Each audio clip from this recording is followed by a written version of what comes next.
Okay, we're going to get started here. This is a regular meeting of the Hamilton County Board of County Commissioners. It is December 11th, 2025. We always start our meetings with silent prayer and the Pledge of Allegiance. So I'm going to ask everybody to please join us in silent prayer.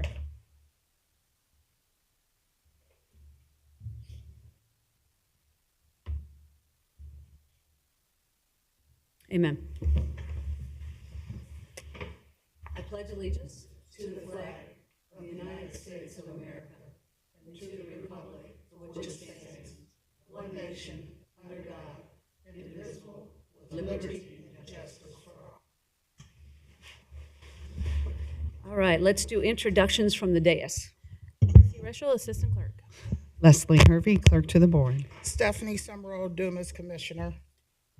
Hamilton County Commissioner Alicia Reese. Jeff Ludo, County Administrator. Ann Schooley, Assistant Prosecuting Attorney. I'm County Commissioner Denise Driehaus. Welcome to everybody that is here. We've got a few new faces here in the room, so glad you're here with us today. I'm going to make a motion that we approve of the minutes of the previous session. Second. Commissioner Driehaus. Yes? Commissioner Summer Dumas. Yes. Commissioner Reese. Yes. Thank you. We do have one speaker's card for public comment. Larry Falcon is here. Larry, please come forward. You've got the pleasure of the floor for 2 minutes. Welcome. Thank you. Good morning, Commissioners. I want to thank you for holding the MSD budget hearing on Tuesday evening. The topic from the hearing that I'd like you to focus on is unbilled flow. Director Christie spoke about it and used that term, but as always with new jargon, we have to be sure we know what it means. Unbilled flow refers to everything that comes into MSD's sewer system other than through the sewer pipes of paying customers. Some unbilled flow is unbillable, such as street runoff and groundwater that seeps in through cracks in aging pipes. But a lot of unbilled flow is very billable, such as the runoff from large roofs and parking lots. MSD has proposed a pilot project to start billing for the billable portion of unbilled flow. Director Christie mapped out what that pilot project would look like in her May 2025 memo to you and July 2025 presentation. She said Tuesday night that further details would be forthcoming in the first quarter of 2026. I urge you to make this pilot project a reality by including it in the 2026 budget. MSD and the county commissioners have been talking about studying and planning to start charging for stormwater runoff for at least a decade, with no action to date. Residents are rightfully concerned that what MSD brings you in 2026 will be more talk and no action. You can assure that what they bring you includes action. Here's how. Number one, direct MSD to proceed with its pilot project to bill for excessive runoff to the sewers. Number two, set a goal for the 2026 revenue from that pilot project. Include that goal as revenue in the 2026 budget. That goal might be $2 million or another amount that MSD suggests. The important thing is to get started.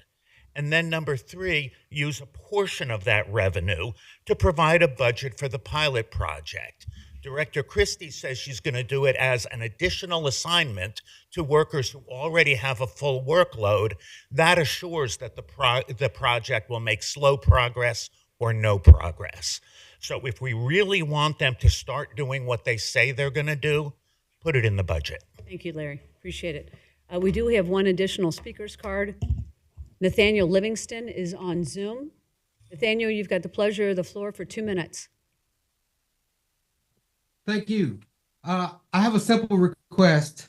I watched your meeting last week. I saw the presentation by the county prosecutor, county pillage. I would ask that this commission instruct the prosecutor to give you hard numbers. How much money has she spent last year on prosecuting Judge Tracy Marie Hunter? How much money has she spent prosecuting Elwood Jones? She says she needs money, but I see a clear waste right there in prosecuting those two cases. During her campaign to be prosecutor, she said or gave the impression to county voters that once she got in, she would end those two cases of Judge Tracy Hunter and of Elwood Jones. And so I ask you all to use the power of the purse to gently and legally pursue why is the county wasting money? Why is the county commission funding these prosecutions? And why is Connie Pillage wasting money prosecuting Judge Hunter and Elwood Jones? I believe you all have the power. If you don't like the answer with how much money she spent on those two cases in the last year, I believe that you can adjust her budget accordingly to, in your own way, strip her from being able to pursue those prosecutions.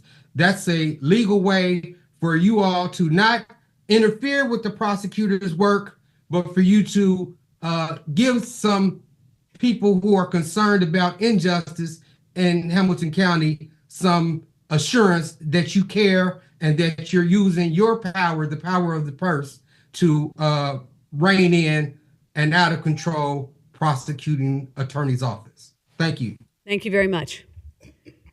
All right, I have no more speakers cards, and so we're going to move into comments and motions of the commission. Commissioner Summer Dumas. Thank you so much. Just a few comments. I met with Michael Patton and John Nelson last week about several important critical issues, because as we know, Director Patton of JFS will be leaving soon. And so we had a great discussion, and also about some specific issues. I gave out a proclamation at Jarrell Baptist Church for the representing the commissioners for their 100th anniversary.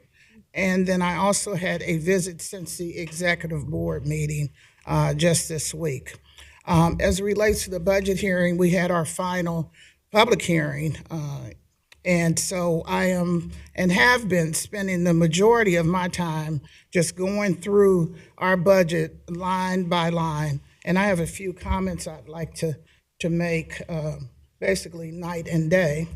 As I said the other time, the last time we had a meeting, it's almost to me that we're saying, do as I say, not as I do, and I'm only speaking for myself. The sheriff came out saying about the money that they needed. The court system came out and said the money they needed. I am not for any expansion of any departments, but I think they need the critical items to be effective in their department. So I'm not in favor of any expansion. I also think we need to pull in Job and Family Services budget that was given to us and look at that, because they are looking at a $34 million possible cut in order to break even. And as I said at our last meeting, if we had given the 30% PTR, that would have been $34 million out of our budget. But if JFS is not able to balance their budget, then it's going to come out of our general budget. I'm very concerned. I'll just pick out one area of JFS's budget. They had Cradle Cincinnati, a possible cut of $100,000. And I researched quite a bit. But as I was reading, it says that 4.6 more babies will possibly die next year in 2026 because of the lack of funding, not totally due to us, but of course the federal government, and also the lack of vaccines. So when we look at our budget and they need 100,000 more to keep that Cradle Cincinnati running the way it should, I just have difficulty. It's so, I think this year is a little harder than ever for me, that we cannot make sure that they are fully funded. And as I look at other items, for instance, Blink and the music festival that we've been undergirding since the pandemic, and those are great events. I have no problem with it. But the problem I have is before the pandemic, there was zero given to Blink or Music Fest from the county. And now I don't have the exact number. Jeff is going to get it for me. Millions millions have been given to both these entertainment entities. And so nothing against them, as I said, but I think we need to look at the basic needs of our people: housing, food, homelessness. And so that's why it's so difficult for me to not appropriate the money that is needed, not only for JFS, but also for our budget, and let not our own initiatives come in the forefront of what's really the most critical for our county. And that's all I have. Thank you. Commissioner Reese. Yes, I want to, a couple things I didn't get to do. When we had the SNAP benefit crisis, I want to thank, we launched into the 513 Relief Bus Mobile Food Pantry, and I want to thank everyone who was able to adjust quickly, but I also want to thank these entities that also had pantries. We were able to add to them, and we were able to feed hundreds of extra families that would not have had the opportunity while Washington was trying to get themselves together. I want to acknowledge Bethel Baptist Church, Bishop Brian Walker, Emmanuel Temple Apostolic Church, Pastor Andre and First Lady Whaley, Word of Deliverance, Bishop Bobby Hilton, Evanston Love Ministries, Bishop Cornelius and First Lady Michelle Henderson, as well as Community Council President Mr. Stallworth, Greater New Hope Missionary Baptist Church, Pastor Donald Jones, and of course his daughter who put all that together, Cleves Whitewater Crossings, Winton Hills Recreation Center and Food for the Soul, and St. Monica and Lincoln Heights, of course, the Free Store Food Bank with a partnership. This was in addition to what we had voted on for additional money to the Free Store Food Bank. So we were able to really stretch, and I want to thank Lincoln Heights Missionary Baptist Church as well, Pastor, and thank Pastor Cook and all that they did. So they were doing things, and we were able to add to it, and so we were able to help thousands of families in this very, very tough time. And I wanted to make sure that that has been acknowledged. In addition, I do want to thank everyone who came out to the budget hearings, and there were an array of issues. And for me, what I'm looking at is affordability. Affordability is very important.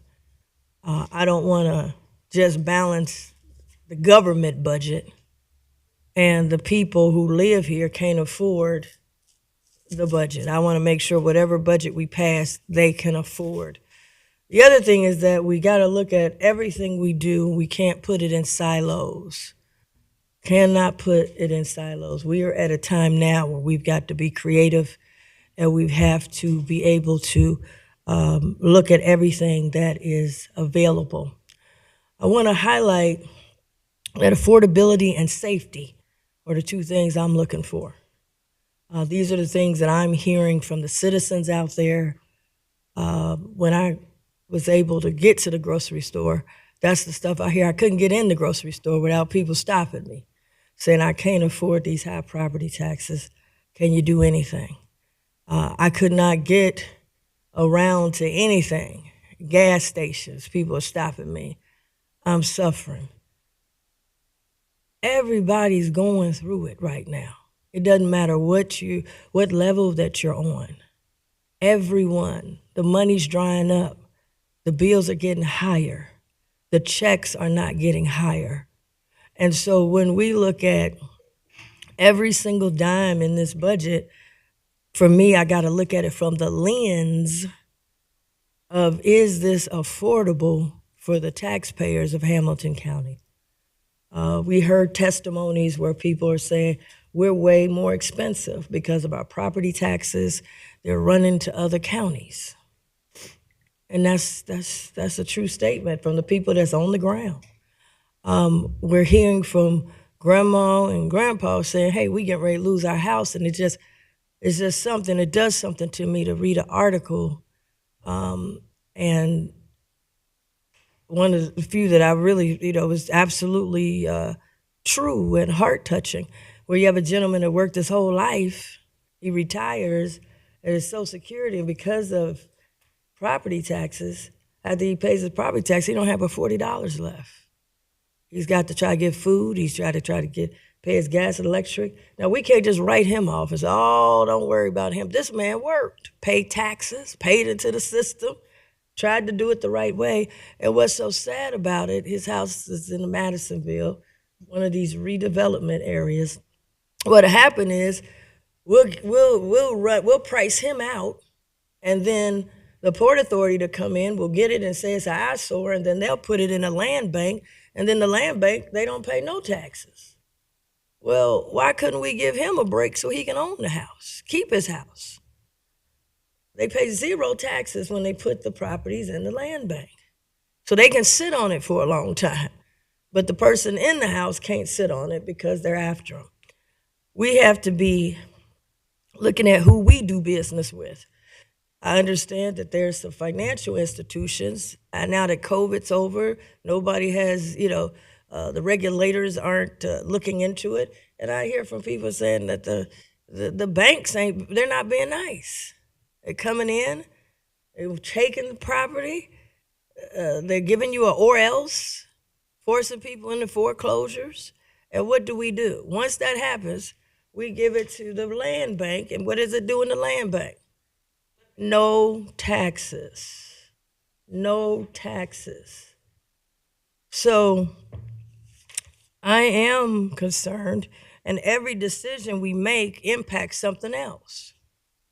On the agenda today, we'll be dealing with releasing some funds for the Bengal Stadium.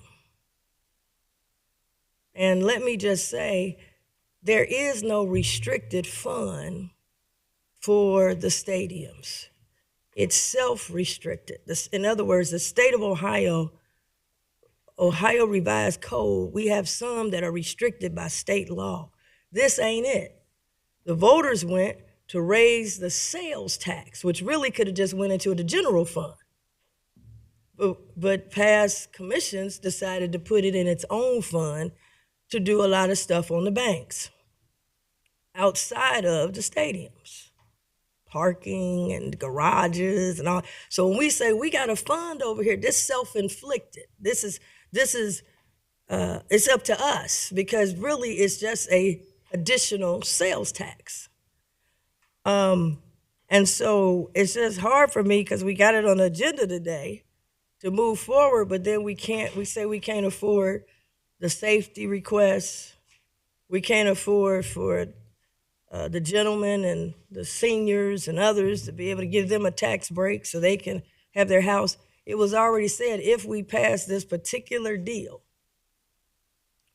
that we would no longer be able to do a 30%. And I just reject blaming the homeowners, who are the funders, and saying that they're the problem, because there's an affordability problem right now. The economy is tough. I don't care what income bracket you're in. Money's drying up. People having to care for their family members. They got college tuitions going. They got all kind of debt happening. It can happen to everybody. So I wanted to say, from my perspective, that's what I'm looking for, because that's what I'm hearing from the people that elected me.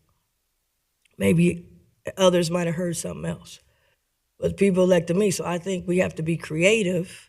We got to comb every fund.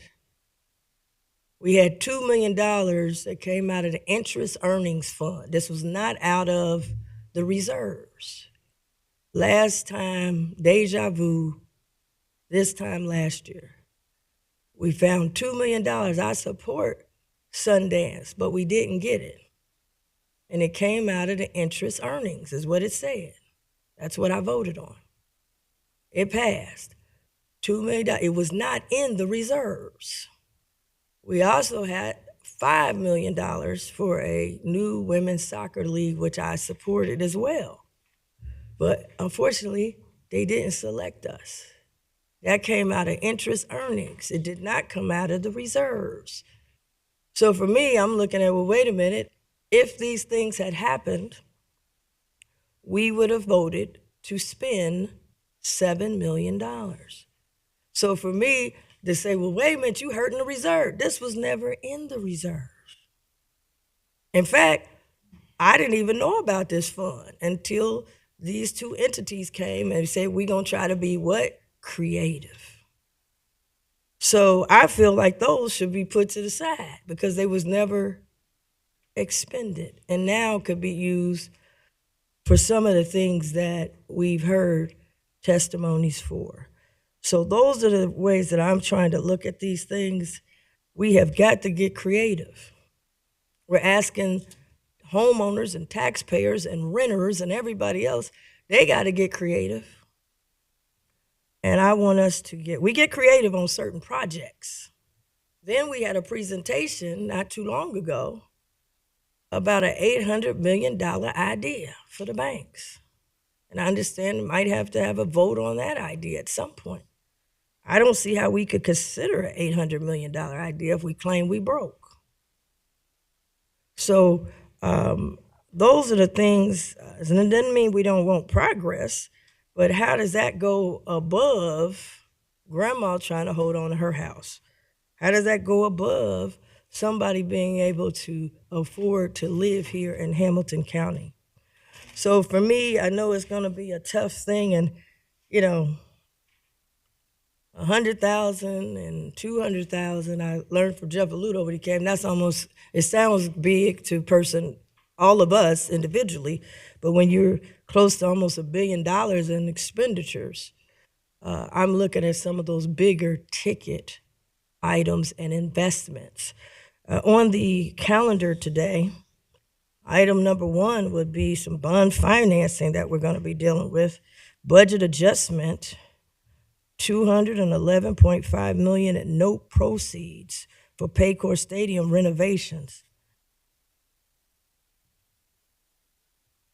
I'm not saying we don't need the jumbotrons, but I'm also saying, well, wait a minute.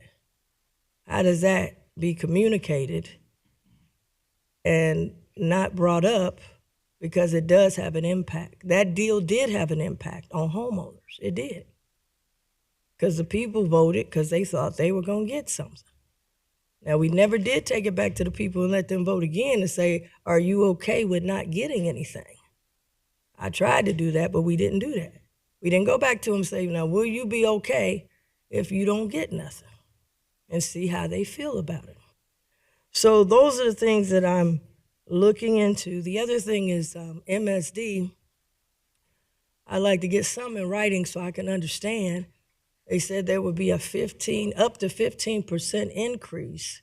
And when you hear commercial, you think, oh man, the big things. But then when they mention restaurants and small businesses, so maybe if I could get some clarity, I want to make sure that I got clarity because I'm a big supporter of small businesses, and I know they can't afford anything extra either. So I just want to make sure I got something in writing so I didn't hear it wrong or I didn't interpret it wrong. I've got it in writing. Will this affect restaurants who are struggling already? Will this affect small businesses? Will they be going up on their rates so that I have a clear understanding? And I think having it in writing will, clarify things. Last but not least, I'd like to thank the Realtors Association and the Realtors and everybody came down. That testimony from the lady who says she does the loans, the banks and everybody go to her. She's the person behind it. And she gave a great Cliff Note lesson on affordable loans. And she indicated there's a hard stop. You can have the credit, you could do the work, you're ready to go, but they have a hard stop. And if we add even $15 to it or $10, the deal is off. That was compelling. I think they also had some good things because they're out in the field, they pay taxes, they do this every day, all day, and they brought some, I think, valuable information and expertise to the table. So they support the 30%, obviously, but also not having the transfer tax, which I don't support either, because we just beating up the homeowners every which way in this. They would be the lose-lose in the budget, and I don't think that's our intention. So I wanted to thank them for coming out and sharing their expertise.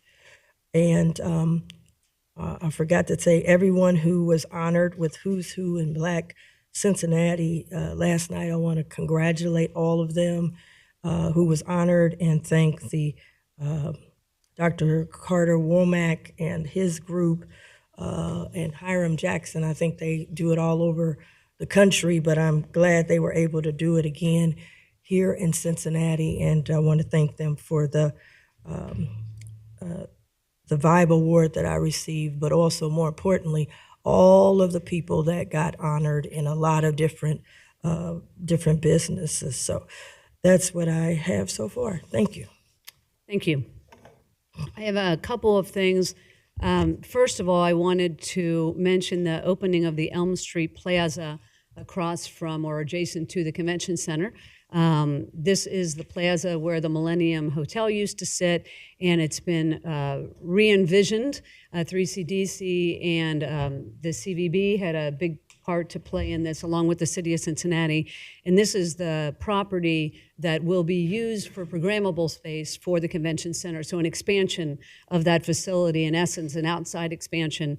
And then it will also be used by the public when people that are at the conventions are not using it. So it's an economic driver on the one hand and a community asset on the other hand. And so the ice rink has moved over to this location. It's been re-envisioned. It's new. It's got a different shape to it. And from what I understand, it's been very crowded. And so I was very excited to see the opening of that. The county obviously had a significant investment in that property, and it's good to see it used in that way. The other thing that happened over on the city side, we had talked, it's been a while back, about the move to the Mercy Building up in Bond Hill and renaming the street that's adjacent to the building Pat McCollum Way, something that we were very excited about. Pat McCollum was a foster parent who fostered many, many kids. I think it's about 70 kids in this community, and was tragically killed not so long ago. And we wanted to honor her service to the county and to the kids in this county. And so we suggested the renaming, but that sits with the city. And so last week, or was it early this week, the city passed the resolution to rename that street for Pat McCollum. So I just wanted to bring that attention to the commission. We had a large part to play in that, and so I'm very grateful that the city agreed with that and did the renaming.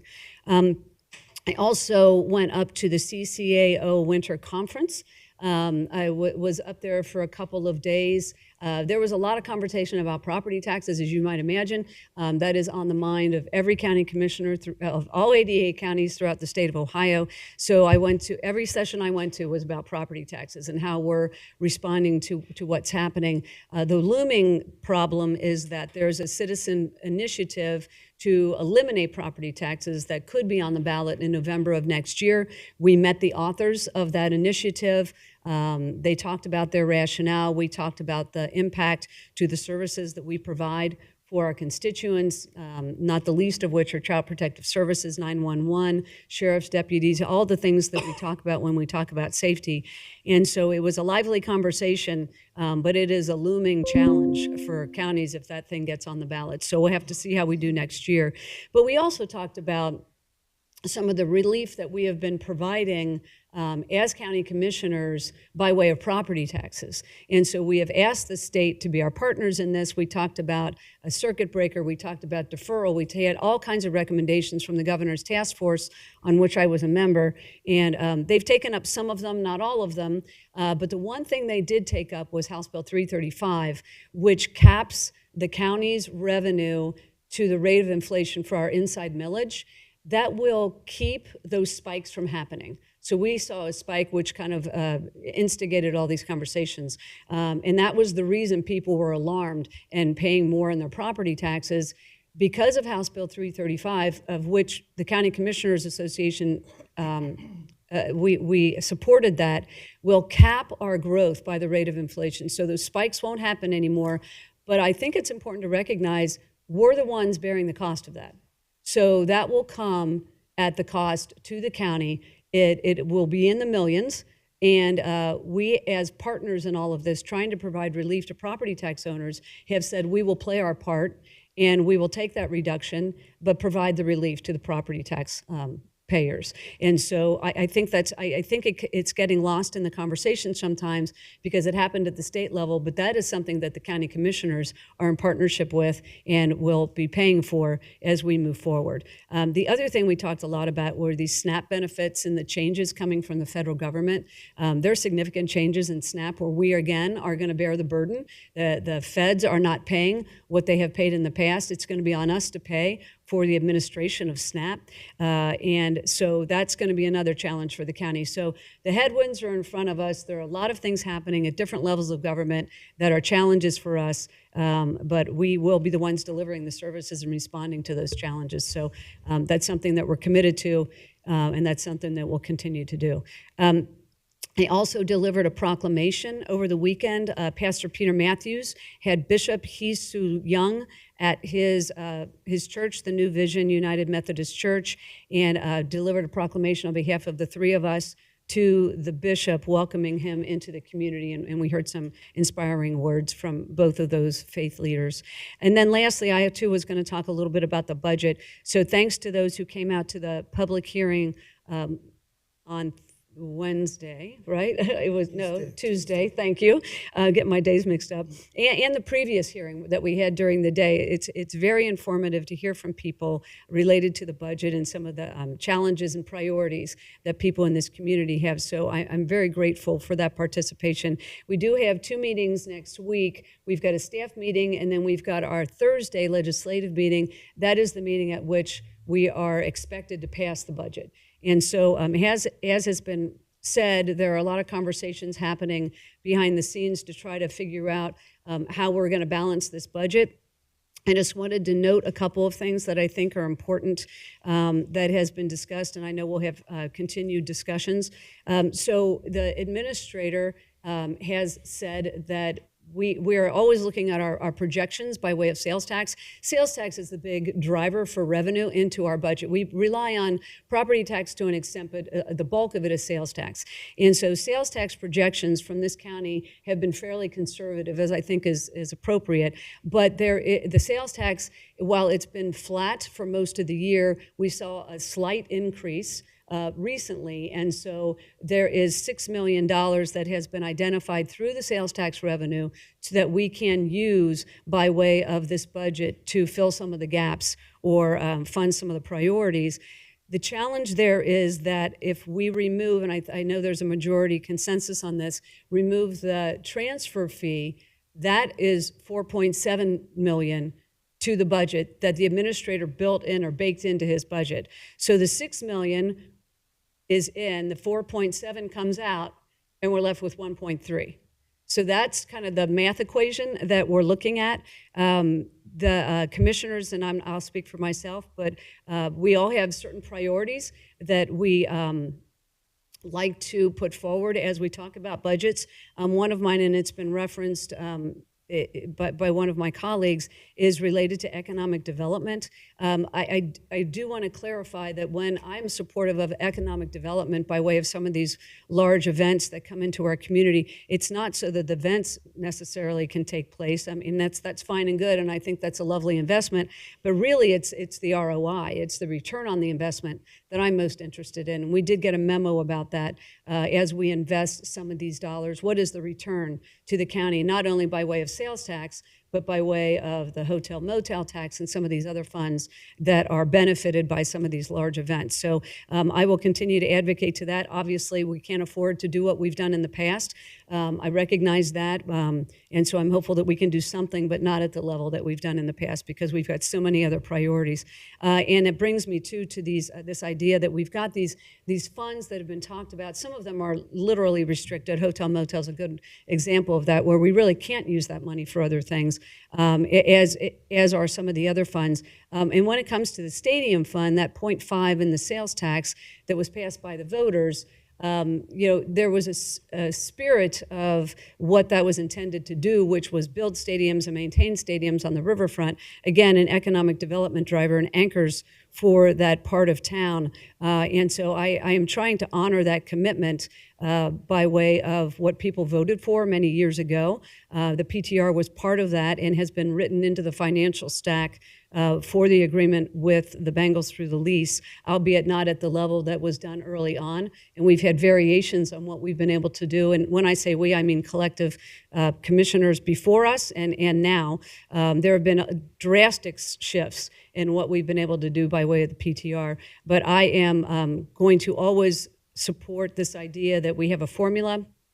We abide by the formula so that the taxpayers can see something that's more predictable as we move forward, start at a certain point and try to continue to grow what goes back to the taxpayers every year. That is not where we are currently, but I would like to try to get there. Obviously, it would need support of the majority. So that's mostly what I have. Jeff, can you help us understand at the Tuesday meeting, which is our staff meeting, what should we anticipate by way of the conversation related to the budget as we move into the Thursday meeting where we are expected to pass the budget?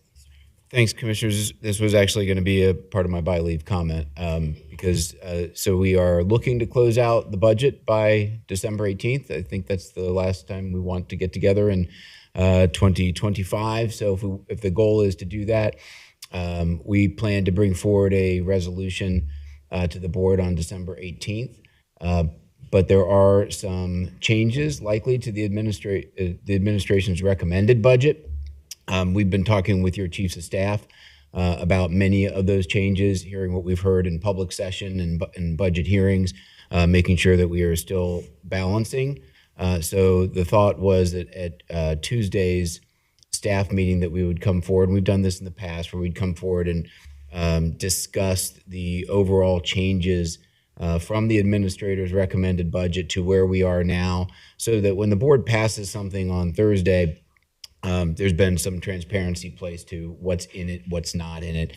And to be clear, I mean, when you're talking about a $1.3 billion all funds budget, a $400 million general fund budget, the amount of changes in totality is very, very small, but they're important changes, and a lot of them reflect board policy priorities, et cetera. So the thought was that we would do that on Tuesday, assuming my item was going to be assuming the board concurs that we do that. We could always have the discussion on Thursday, but I thought Tuesday's staff meeting would be a good time to do that as well. Okay, yeah, thank you. And to be clear, for those that haven't been at all of our meetings, we have had the administration give us their recommendations through Jeff Aludo, but also we've heard from the different departments and the different elected officials, primarily those that are impacted the most. And so most of our budget goes to safety. So the courts have come in, the prosecutors come in, the sheriffs come in. And so those are some of our priority areas, obviously. It's also where we spend most of our money. And so I think it's really important to hone in on that. And so we'll have hopefully a more robust conversation about the budget on Tuesday, leading into the vote on Wednesday, or I'm sorry, on Thursday. Okay, I assume the commissioners concur. Yeah, I had one question, just clarification on the question and the answer. Tuesday, are you bringing this same budget, or you're going to bring the budget that the office has agreed? Because we usually do that on Thursday, so there still might be. So I'm just trying to figure out which. Yeah, what we would bring, it's a good question. What we would bring on what I would bring on Tuesday would just be a list of the changes that we have heard since the passage, or not the passage, since we brought forward the admin rec, it would just be the changes. It would be, here's what we are would be changing in revenues.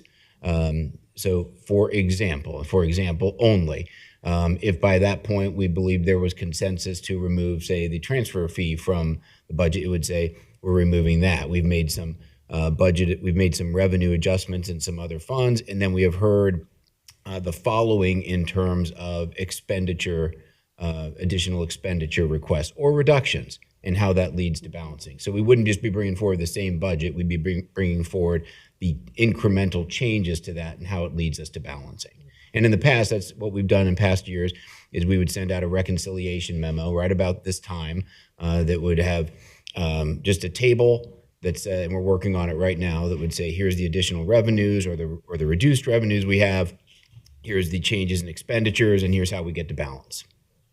So are we anticipating, say Tuesday you bring that, are we anticipating, because I guess that'll be kind of, you'll have with all the offices, are we, what would be left? Like, is it still after Tuesday there would be opportunity for change, or are we saying this is it and we voting on third? Because normally, once we bring that, is usually we're moving toward the vote. So I'm just trying to understand that. Or what is your anticipation? I can only tell you what my understanding is. So my understanding is the administration piece is what we just talked about, this $6 million that is an estimate higher than what was anticipated when the budget came out. The 4.7 coming out, since there's majority support for that, what that means, what we've heard from the prosecutor and potentially the sheriff, I guess, it's all of the but not some of the negotiating that's going on related to commissioner priorities. Well, and glad we're having this conversation, because what we would typically place into the reconciliation document is the discussions that we've had with the chief's offices as well, to try to get at that. So that to your question, the goal would be by the end of Tuesday to try to get as close as we possibly can, recognizing that we continue to talk with your offices. But I will say, Commissioner, to your question, in the years that I've been here, we've seen budget changes up until literally 10 minutes before the meeting when we approve a final budget. So it's not that Tuesday has to be a hard stop on everything, but it would be to try to say, are we 95% of the way there? Are we close? And then we close things out over the next couple of And I guess that depends on the three of us as to how close we can get. I know the chiefs are meeting. And for those of you that aren't familiar, we can't talk to one another because when two of us get together, that's a meeting because there are only three of us. And so we would have to notice that meeting and all the rest. And so this is our opportunity to hear from one another to an extent. But a lot of the work also happens behind the scenes with our chiefs of staff who carry our priorities and who are meeting and talking about how we participate in trying to balance the budget and also fund what we've heard our constituents say are their priorities. So those conversations will continue. So I guess it depends on how far we get as to how that Tuesday meeting goes. I mean, Yeah, that's what I was wondering, because usually, at least since I've been here, when you bring that document, because it's behind, like you said, the chiefs through us, and this. Usually, when you bring that document forward, we're voting. So I'm just trying to. Well, that's the Tuesday. Well, I'll speak for myself. It would be great if we could get consensus by Tuesday, but we don't always succeed in doing that. So the final drop dead is Thursday. So if I could, the document that you're putting together, Jeff, will be available to the commissioners when? So we're meeting again with the chiefs today. Probably would put something out by the close of the week. But that document could change again. And I would say it's likely to change again. My point is we would have the whole weekend to go through whatever you gave us to be prepared to maybe talk a little more on Tuesday, but we'll have the whole weekend to go over it. So. And things could change on Tuesday, and we could come up with another version of that document in advance of Thursday. Okay, well, there's some work to do here. So, all right, and thank you all to our chiefs of staff who are in the room, all three. Thank you for the work that you're doing and about to do on our behalf and behalf of the residents. Yeah. If I could just interject before you go back to Jeff, I'd be remiss if I didn't congratulate our president of the board who was elected president of the state county commission organization. So Thank you. Congratulations. Thank you. I appreciate that. It's a one-year term, and Yeah. it's going to be a difficult year, but I'm looking forward to it. Thank you for that. I appreciate it. Congratulations. Thank you. All right, let's turn it over to Jeff for any further comments. Thank you, Commissioners. Well, we just took one of them. My only other comment, I do have a couple of by leaves, was just to remind or to foreshadow. I'm getting texts from Nick Crosley as we speak that we do have another weather event coming in this evening. So I won't make any predictions for what is actually going to occur, but just wanted to make the board aware that we'll continue as we normally do to work with staff and coordinate with the various elected offices on any changes to county operations for tomorrow, if there happen to be any. Can I interject something? I don't know if Bridget Doherty's in the room. Oh, she is. The Kindness for Kids effort is this weekend. So I'm not worried about the weather. It is what it is. But will you please come forward and just remind, I'm sorry, I didn't mean to interrupt you. But let's remind everybody of what's going on for Kindness for Kids. Yeah, we've got about 2,100 kids in foster care that our county takes care of. And every year we collect toys, unwrapped toys for the kids in care and also in kinship care so that they can have something special over the holidays.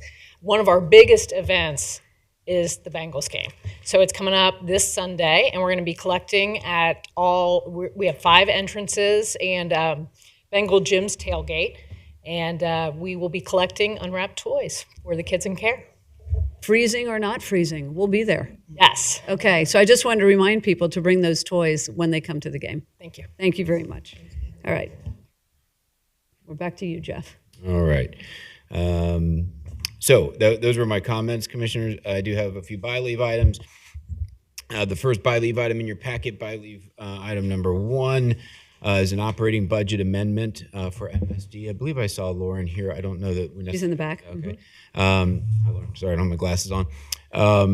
This is an operating budget for MSD. They're not asking for any additional money. This is a $356,354 internal transfer.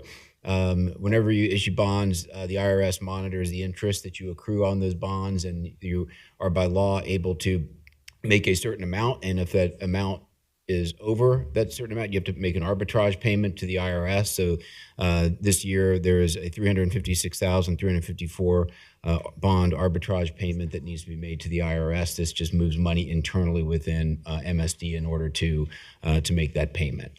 So I can go through all these, Commissioner. If you would like me to take these one at a time, we can do that as well. Let's take them one at a time. So are there any questions related to number 1? No questions. Thank you, Lauren, for being here. I'm going to make a motion that we approve of by leave number 1. Second. Commissioner Dreehouse? Yes. Commissioner Summer Dumas? Yes. Commissioner Reese? Yes. Thank you. Item by leave number 2. By leave number 2, Commissioners, is a budget adjustment. As the board is aware, we will see through next Thursday's continued budget adjustments. I think the board is aware that we typically get more and more of these as the year goes to close. This is budget adjustment number 53. It is for some internal transfers. There is some road resurfacing work here, some bridge repair work in the county engineer's office. That actually is the vast majority of this budget adjustment, but there are also some vacation payouts and smaller capital expenditures in various funds. We do have a couple of other budget adjustments on the consent agenda that I will go through here shortly. The administration recommends approval. All right, I know the engineer is in the room, so Commissioners, do we have any questions about by leave number 2? No questions. I'm going to make a motion that we approve of by leave number 2. Second. Commissioner Dreehouse? Yes. Commissioner Summer Dumas? Yes. Commissioner Reese? Yes. Thank you. By leave number 3. Thank you, Commissioners. By leave number 3 and 4, these are actually very much associated with each other. So as part of the Paycor renovation project, which is a total $470 million project, $350 million of which is funded by the county. One of those projects, one of the leading edge projects associated with that renovation is the upgrade of the Jungle Vision system. This is broken into several different components. There's another component, actually the largest component will be coming forward at a future meeting. By leaves number 3 and 4 relate to 2 other components of this project. By leave number 3 is the audio portion of the project. And I should take a quick step back. Jungle Vision, it sounds as if this is like replacing a scoreboard. It is not. Jungle Vision is really the computer system and the computer brain behind all of the audio, visual, graphic related things that happen within the technology at Paycor Stadium. For any event, football games, concerts, etc., it's all controlled by this neural network system that is known as Jungle Vision. So, and it's extremely old, original to the stadium. So as we are repairing that, replacing that, there are a couple different components of it. The first component is the audio portion. This is a recommended agreement with AVI Systems, doing business as Forte. It is for $2.2 million. The second portion coming forward today is the agreement for general construction and electrical work. This is with United Electric and Graybach for $3.65 million. The larger portion of this project, in total, it's about a $25 million project. The larger portion will be coming forward at a future meeting. These two projects themselves, the project itself is on budget, actually a little bit under budget right now, but these are the first two projects that we wanted to get approved so that these contractors could start as quickly as possible, especially once the season ends down at Paycor. So with that, Commissioners, I recommend approval of by leaves 3 and 4, which I took together.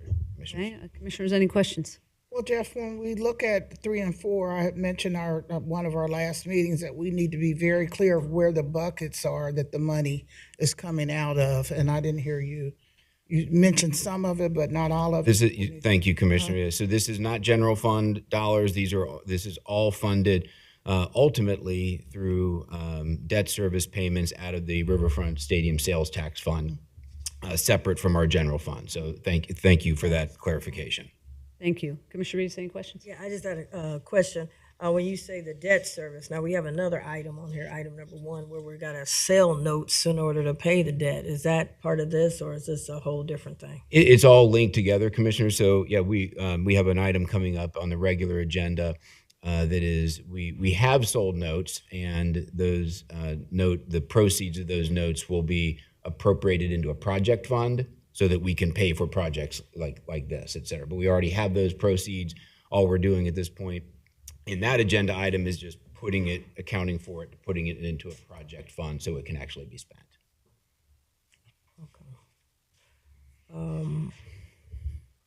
Okay.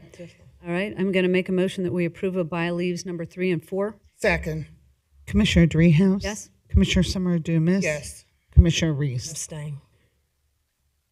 Thank you. By leave number 5. By leave number 5, Commissioners, this is a authorizing a purchase sale agreement. It's actually a revenue related agreement. The board had previously declared various properties in the county as not needed for public purpose, associated with the board's desire to dispose of those properties, to garner revenue to help pay for a portion of the Central Campus relocation project. This particular resolution in front of you today is a by leave. Authorizes the Community Improvement Corporation to do all those things necessary to sell 222, the property known as 222 Central Parkway, to the Alms and Depke LLC for $12.13 million, subject to a 60-day due diligence period. I think the board has been briefed on this. The administration recommends approval. I'm happy to answer any questions. Any questions? Just a comment. The staff and the board, we've worked from the beginning to the end to make this happen, and also our consultants have worked very hard. We are starting to think outside of the box. This was an obsolete, really, building that can be used for another purpose, and that's how the $12 million was offered. And I'm just really glad that we were able to work very hard and get some additional money for revenue. That's it. Commissioner Reese? Yeah, I just wanted to, Jeff, could you talk about the type of housing that will be there? I think that's important. Yeah, so that's one of since the beginning on this entire Central Campus project, the board has been very clear, very intentional about the fact that they wanted to make sure that that we wanted to do more than just sell our buildings to the highest and best bidder. Be clear, we're getting a very good price for this property, but the board also had some policies that they wanted employed as well, and we're not just going to accept any bid on this property. So in particular, the board had prioritized the issue of workforce housing and affordable housing. So this property is a mix of workforce housing and market rate housing. I think Holly is here. Holly, do you have the exact percentage numbers? I believe it's around roughly 2/3 workforce is what they're going to pay for. Great. So yeah, so the goal being that this is not only something that helps address the housing issue within the community, but also helps address the workforce housing issue within the community, especially in our downtown market. Thank you. I just wanted to make sure that was out there. So Yeah. I think it's a great thing that we're doing. Thank you. Yeah, I do too. And in so many of our properties, we have looked to repurpose those properties to residential, knowing that we are committed to affordable housing in this community. So this is an example of how we're going to get that done. So, Commissioners, I'm going to make a motion to approve of buy leave number 5. Second. Commissioner Reese. Oh, sorry. I'm sorry. Commissioner Dreehouse. You said it. Yes. Commissioner Summer Dumas. Yes. Commissioner Reese. Yes. There we go. Doesn't matter the order. All right. Thank you very much. Let's move into the regular agenda. Thank you, Commissioners. Regular agenda item number 1. This is budget adjustment number 52. Actually, I kind of stole my own thunder a little bit ago. This is what I just explained. Back in November, the board authorized the administration to sell approximately $200 million in notes as the first tranche of funding for the renovation project at Paycor Stadium.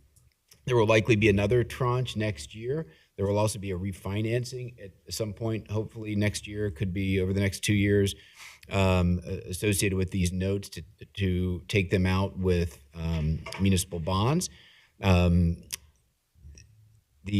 total amount is $211.5 million, and this would be allocating $207 million of those proceeds at this point into funds for the execution of capital renovation projects at Paycor Stadium. So with that, Commissioners, the administration recommends approval.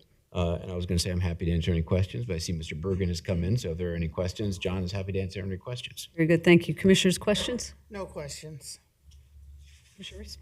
Let's have one. 211 out of, what is it, 350? 350, correct. So, okay, over half. Gotcha. Okay, I'm going to make a motion to approve of regular agenda item number 1. Second. Commissioner Dreehouse. Yes. Commissioner Summer Dumas. Yes. Commissioner Reese. Abstain. All right, the engineer is in the room. Eric Beck, please come forward. Eric, you've got a lot of items on the agenda today. I do, but I'll We be look quick. forward to hearing from you. Yes, thank you. The first 4 items are so that the engineer's office can do their operations for next year. Item number 2 is a resolution authorizing the use of a credit card in 2026 for the engineer's office in the amount of $2,000 per month, $24,000 per year. That funding will come out of the Road and Bridge Fund. Item number 3 is a resolution directing the county engineer to conduct an annual meeting of county and township authorities and approving the necessary expenses for an annual meeting pursuant to Section 554306 of the Ohio Revised Code. That's not to exceed $6,000. That's also out of the Road and Bridge funds. Item number 4 is a resolution authorizing the county engineer to employ labor, materials, and proceed by force account for maintenance, repair, construction, and reconstruction of roads, bridges, and culverts in 2026. These are our non-capital improvement programs that we maintain and perform with our in-house forces. That will also come out of the Road and Bridge funds. Item number 5 is a resolution for the county engineer to provide amenities for calendar year 2026 in accordance with Attorney General Opinion 82-006. This is allows us to provide meals and refreshments for the annual township meeting and other engineer office functions. This also comes out of the Road and Bridge Fund. Item number 6 is a resolution approving an amendment to an agreement with AECom Technical Services for professional engineering services for the East Miami River Road Bridge project located in Colerain Township. This amendment will allow AECom to perform the right-of-way acquisition services for the project. The amendment amount is for $5,300 out of road and bridge, out of permissive auto funds. Item number 7 is a resolution for the 2025 sidewalk repair program, permitting any outstanding sidewalk repair bills to be forwarded onto the county auditor for collection with property taxes. For this project, approximately 75% of the property owners already paid. The remaining 25% we would send to the auditor. Item number 8 is a resolution for an intergovernmental agreement with Delhi Township for the use of a salt dome and one garage bay annually at their Needham Road facility. This is for fiscal year 2026, a one-year agreement with 4 one-year renewals. It's $3,000 out of the Hamilton County Road and Bridge funds. That's all I have for the engineers item. Thank you very much, and thank you for identifying the different funds. I think it's really helpful for us. So any questions or comments related to these items, commissioners? Just a comment about 7, you said 75% have already paid. And Yes. And their time frame to pay had not ran out. They have That is correct. yeah, so that's really good. I'm happy to hear that. Thank That's you. all. Yes, thank you. Following up on item number 7, you said that 25% will be sent to that haven't paid. Correct. And where would those be sent to, you said? They go to the auditor's office to put on the tax bills. Put it on the tax bills. Yep, it's split over a 5-year period. The remaining balance is assessed to them over a 5-year period. That's significant, yeah. Do we know if these people are fixed income people or of the Social Most, Security? I was just looking at the list, the majority of them look like to be business owners and Business corporations. owners. Okay, that's what I wanted to know. Thank you.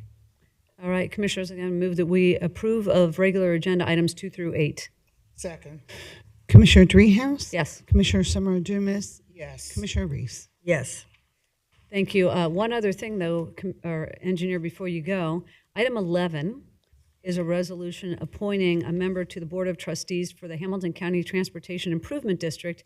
Eric Beck is the person that's being recommended. Commissioners, with your deference, I'm going to move item 11 forward and offer a motion in support of item 11. I'm thinking about it. No. Think hard on it, please. You got a second. You got a second. Yeah, All right, I second, yeah. All right, let's call the roll. Commissioner Dreehouse? Yes. Commissioner Summer Dumas? Yes. Commissioner Reese? Yes. Well, congratulations. Thank you, appreciate it. All right. Thank you, Eric. The engineer wanted to take the next 2 items as well. So Yes, Oh, very good. All right. I interrupted you then. Let's go with that's item all right. 11. Yeah. Item number 9 and 10 are for the Stormwater District. Item 9 is a resolution approving a second renewal agreement with the Hamilton County Public Health District to perform stormwater services in 2026 in the amount of $617,031, which comes out of the Hamilton County Engineers Office Stormwater Fund. And item 10 is a resolution approving the first renewal agreement with Hamilton County Soil and Water Conservation District to perform stormwater services in 2026 in the amount of $847,822. This also comes out of the Hamilton County Engineers Stormwater Fund. And I'll try to preemptively answer a question. Why is soil and water higher than public health? Because we typically do more inspections with soil and water than we do with public health. Mm-hmm. Thank you. Commissioners, any questions? No questions. No? All right, I'm going to make a motion to approve of items number 9 and 10. Second, Commissioner Dreehouse? Yes. Commissioner Summer Dumas? Yes. Commissioner Reese? Yes. All right. Thank you very much. Thank you very much. All right, that moves us to item 12 on the consent agenda. Thanks, Commissioners. And if you'd like me to walk through all these, I certainly There are- will. there are There are a lot of lots. them. And thank goodness you took care of Eric's item. at No, so 11. I've lopped off one. Exactly. Yeah, there we go. Commissioners, item number 12 is a credit card resolution for the clerk of courts, an annual amount in the amount of $45,000 for 2026. Item 13 is a budget adjustment. Talked about a couple of budget adjustments on the agenda. This is a budget adjustment supplementals for payroll, vacation payouts, and some grant appropriations in the amount of $845,190. Item number 14 is a more significant budget adjustment. This is budget adjustment number 51. This is a budget adjustment for payroll.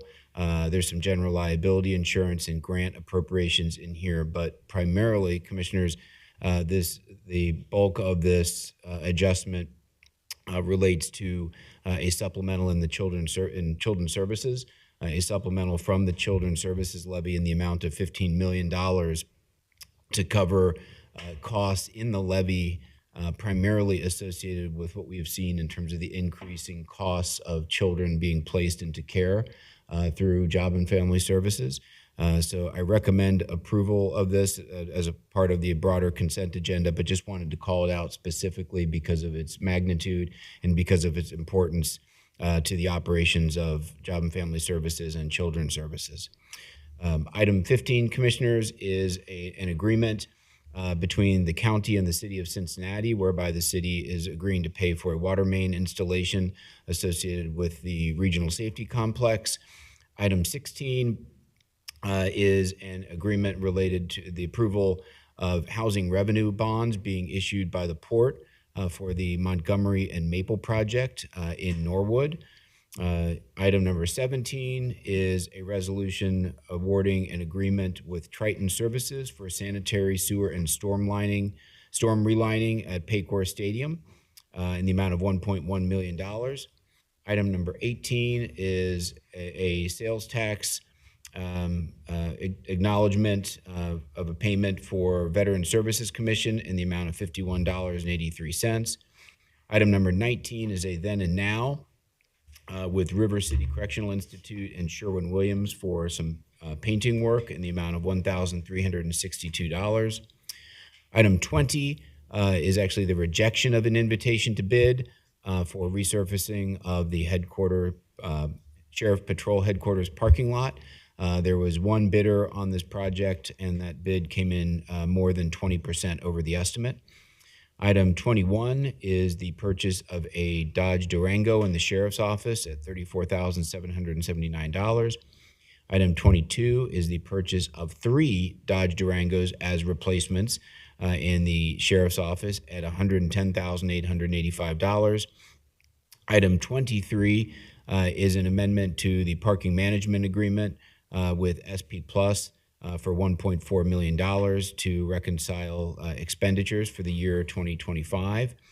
Item number 24 is a resolution approving a then and now between Hamilton County and Cold Iron event rentals in the amount of $2,291.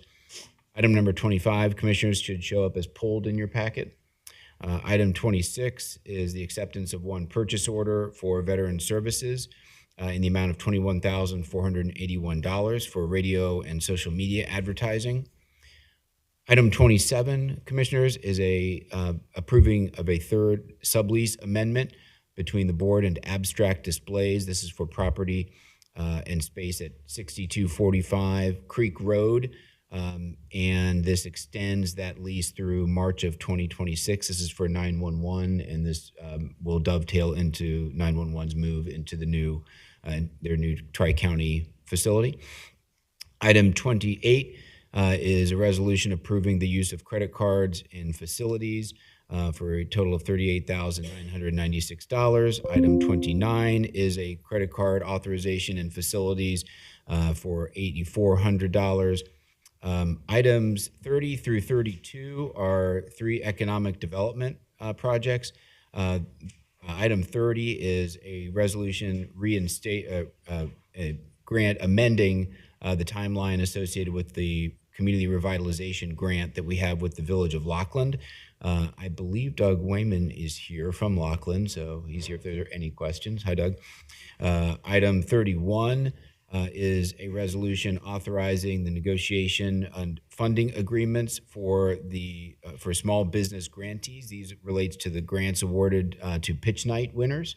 I believe we have may even have I think one attendee here today. Renika Smiley is here from Lucius Collections. So thank you for being here. Appreciate it. Item 32, Commissioners, we have an agreement between the county and Colerain Township for facade improvements in the amount of $82,000. I think David Miller, the development director there's David, with Colerain Township is here. We have some EMA items. The first is a credit card, an amendment of the 2025 credit card authorization for EMA. They had to increase their November allocation by $7,500 because they've started doing business with a Siren vendor that only accepts credit cards. So that's an amendment to 25. Item 34 is a credit card authorization for EMA for 2026 at $6,000.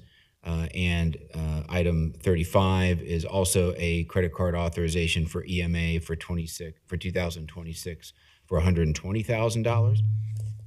Item 36, Commissioners, is a waste reduction grant with UC Health and through the Department of Environmental Services for $11,250. Item 37 is the use of credit cards, authorizing the use of credit cards by Environmental Services in 2026 for $41,500. Item 38 is a resolution approving and journalizing of the collective bargaining agreement between the board and the FOP representing the communication supervisor ones at the communication center. Items 39 through 41 are adopting changes to 3 sections of our personnel policy. 39 relates to our administrative leave policy. 40 relates to our social media, an update to our social media policy. And item 41 relates to the exempt employees' use of partial day absences in our personnel policy. Item 42, Commissioners, we're into some JFS items. I'll walk through these briefly. Item 42 is a renewal of an agreement between the board and the Youth Advocate Program for mentoring and coaching at $675,000. Item 43 is an agreement between the board and RTC Resource Acquisition for residential treatment services, $250,000. Item 44 is a renewal of an agreement between the board and Lighthouse Youth Services for independent living services, $3 million. Item 45 is a renewal of an agreement between the board and Hearn House for independent living services, $700,000. Item 46 is a renewal of an agreement between the board and Kelly Youth Services for independent living services at $1.1 million. Item 47 is a renewal of an agreement between the board and Gateway to Success for independent living services, $500,000. Item 48 is the renewal of an agreement between the board and Lighthouse Youth Services for youth enhanced services, $647,000. Item 49 is an agreement between the board and White Deer Run LLC for residential treatment services, $250,000. Item 50 is a renewal of an agreement between the board and Changing the World for independent living services, $1.1 million. Item 51 is a renewal of an agreement between the board and Dee's Place for independent living services, $500,000. And item 52 is authorizing a single source agreement between Healing Pathways Transitional Homes and the board for group home services, $100,000. The total of all of those JFS items total $8.8 million. Item 53 is a credit card authorization in municipal court for $48,100. Item 54 is a resolution authorizing an agreement between the county and the village of St. Bernard in the Planning and Development Department for building and inspection services. So this is a shared service agreement, Commissioners, between the county and St. Bernard for the provision of building inspection services. Item 55 is the reporting of no objection to 6 liquor permit applications by the sheriff. Item 56 is a resolution authorizing the use of credit cards in the Stadia and Parking Department at $72,000. And item 57, Commissioners, is a resolution authorizing the use of credit cards by the Treasurer's Office for $1,200. I believe this is related specifically to fuel. That's your consent agenda. Oh, there we go. All right, thank you very much. Jeff was like, it's a consent agenda. Do we have to read it? I'm like, yeah, we have to read it. I was subtly asking that, but I didn't get Back the in the answer day, I we wanted. didn't used so. to read the consent agenda. But anyway, here we are. So I just wanted to go back to items 30, 31, and 32. We've got individuals in the audience related to all of these items. Would any of you like to speak to these? You're more than welcome. I feel like we've got support here, but you're more than welcome to come up, please. Renika Smiley is coming forward. Welcome. Hey, how you doing? How's everyone doing today? So I'm coming up to speak. I had the exciting opportunity to land a $3,000 grant from my store, Luscious Collection, and it's going to our new sign. So I was coming up to speak. I'm excited about getting it approved today, possibly, so we can get the new sign in this month. That's pretty much it. I have enjoyed coming to the meeting, and I just learned that I need to be at these meetings. And so I definitely need to be at these meetings. I also have a non-for-profit too, and we're working on affordable housing issues too. So I will be sending out some meeting invites. I also have a sober living home in memory of my mom. So I heard about funding and partnerships. So I need to be at these meetings. And I know that being a young professional, so you will see more of me here. But thank you for the funding grant that I pitched. I did work hard for it because you didn't just give it to me. And looking forward to getting that signed. Well, welcome. We're thrilled to have you, and you can Zoom in too to make it a little more convenient. And if you can't come in person, Commissioners, any comments or questions? No, you were great. Yeah, you were great. I enjoyed watching you here when I came to the event. Yeah, I'm still gonna come. I'm gonna make sure to invite you out to the store. That's right. You're gonna come and see that sign. I'm gonna make That's sure right. I get That's the right. invites. Yeah, let us We're know. looking to do the grand opening, Galentine's grand opening in February, which is like a Valentine's Day event. But we're gonna do a soft NYE launch in the next couple of weeks. I just wanted to say that I'm very excited, the pitch night and small businesses, and we got to see a lot of folks like yourself and the genius and the things that you guys are doing. This is what it's all about. We're happy that you gave an excellent presentation. It was hard to get finalists. I'm like, everybody's a winner. They all winning. But it's really good and having a small business here in Hamilton County. And that sign, we're excited about it. I know. And, it's holiday season, so everybody get down there and go to your shop and shop local with our local small businesses. So thank you. Your like I said, your story, your presentation. Your mom would be proud as a fellow Withrow Tiger.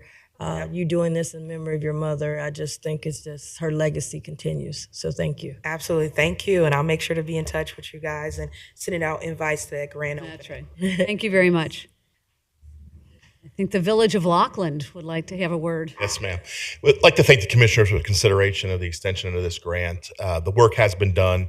The contractor ran a little bit over on this, so literally as soon as you sign this, we're ready to submit payment and get this closed for both of our years. And on behalf of our mayor, Mark Mason, and the village council, I want to thank the commissioners and the planning group for the grants that we have received in the village. You've made a significant difference.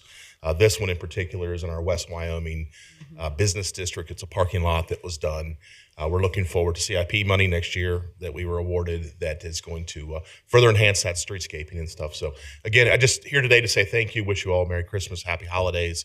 And if there's anything we can do, please let us know. We had 12 agenda items Monday night, which we thought was a big meeting. So I see that that's not the case. Welcome to the county. Thank you, ma'am. So, and to be clear, Jeff, this was a revitalization grant, is that correct? This was correct, yes. Okay, thank you so much. Thank you. Yep, Yeah, you go ahead. I'd like to thank you also, because I remember you came in when you were not even on the agenda one time, and you just came in to say thank you. And Yeah. I remember you, and I thank you again. Well, thank you, ma'am. I appreciate that. Yeah, I just wanted to say happy about this. And, sometimes we do have to give a little more time because especially, some of our smaller municipalities, and I know you don't have a huge staff and And I think the streetscaping and the revitalization is needed. It's very, very important. And then we want to also continue to work with you, I know, with the train situation. Yes, ma'am. I was your state rep, so I had to get a lot of calls for that. But, you know, obviously keeping Lockland going and has had a great small business district. So we're just happy to partner with you and work with you. Appreciate it. Thank you. I'm going to say that when you do well, we do well. Absolutely. These revitalization grants, and much like the 32, which is also, it's a facade grant, it is meant to help you, which in turn helps us drive the economy and drive revenue into our coffers. So we're grateful for the partnership. Thank you. Thank you very much. All right, and I just wanted to mention also the JFS items. Oh, I'm sorry. If I might, Oh, I'm sorry. I just I wanted to express my gratitude for right. the commissioners to extend the small business grants. So we have 2 businesses in the White Oak neighborhood district that these are receiving the facade grant, and I look forward to working with Kelly Adamson on that. And I think it will greatly improve the look and the feel, and we've got a lot of activity going on in that area. So again, thank you so much. Thank you. Say something. Can I say something? The facade grants. I'm so excited when we said, hey, we're going to have small business. There's a lot of components, whether it's the pitch night with the grants, whether it's the Office of Small Business with the Small Business Day. But then we said these business districts, they don't have the funding to have these upgrades, and the facade is everything because that's the first thing you see. So I'm just really excited to support and to hear from you all. You talked about White Oak, you got Lockland, Colerain Township, because that is kind of that facelift. And it also helps small businesses that are moving in and renting if they've got the nice facade out there. So I'm just excited about it. And we see this as an addition to supporting small businesses. So, yes, thank you. Thank you. I did want to, do you have something, Commissioner? No. All right, I wanted to note also item number 14, the JFS portion of that budget adjustment is significant. Jeff, you described it. I just wanted to note it. And then the JFS items that we have on the agenda totaling $8.8 million. I mean, these are big numbers. We're going to be challenged in this fund as well, in this levy fund. So we've been talking about this all year, but I did want to highlight those as we usually do. Commissioner Summer-Dumas, any questions or comments? Yes, item 15, I want to thank the city for agreeing to install the water line at our Hamilton County Regional Safety Complex. And Jeff, I don't remember you saying how much that cost was. I think it's in the agreement at $2.5 million. Is potentially going to come in under that, but that's how much the agreement has. Okay, thank you. So I wanted to thank them. And also, items 28 and 29, the credit cards for the facilities, I'm going to ask the question, which I think I know the answers for this. $38,000 for one credit card, and then they got an additional credit card value of $8,400. Is that because 29 you can only use for gas? Is that one is for gas and one? I will ask Jill, who's on the line, to correct me if I'm wrong, but I believe that is for their fuel credit card. I'm going to look to make sure, and if Jill chimes in before I just will. Yes, I believe that is for the fuel credit card. There we go. Okay, thank you. Thanks, Jill. No problem. And items 42 through 52, as it was said earlier, JFS items, $8.8 million. I just really feel like we're being held hostage a little because we have to provide the services for our children and adults. We want to provide the services, but we can't continue down the same road with these increased prices of providers. And I'm going to commit myself to working with JFS and whoever the new director is to develop strategies to see how we can lower those costs and think of our own, when I say our own, Hamilton County, come up with strategies to provide these services without paying these extravagant costs. I understand what the providers are going through, but we just cannot afford it. So I believe that's all I had. Thank you. Commissioner Reese.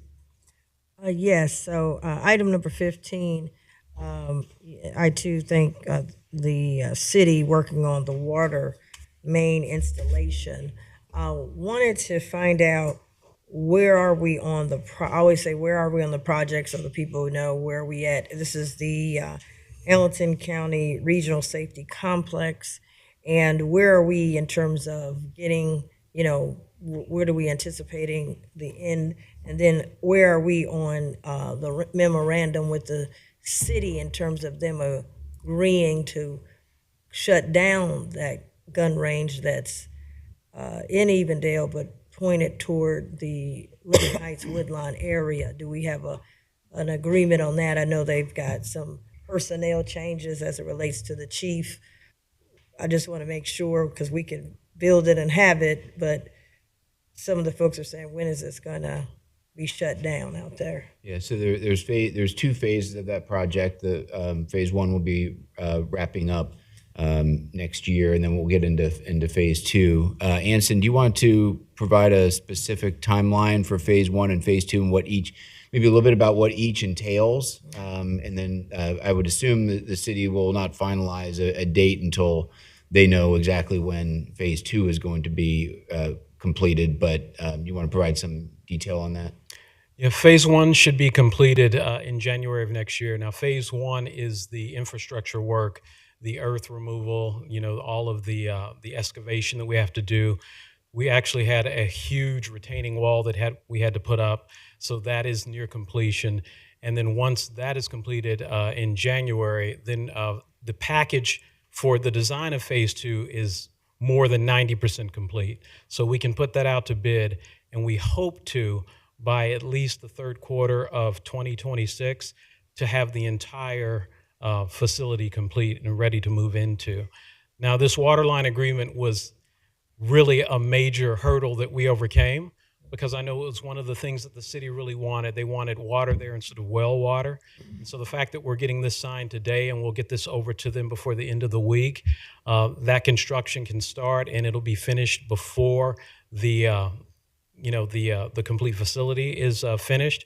And so once we have the water line in, once we have phase two complete before the end of next year, the facility is going to be ready.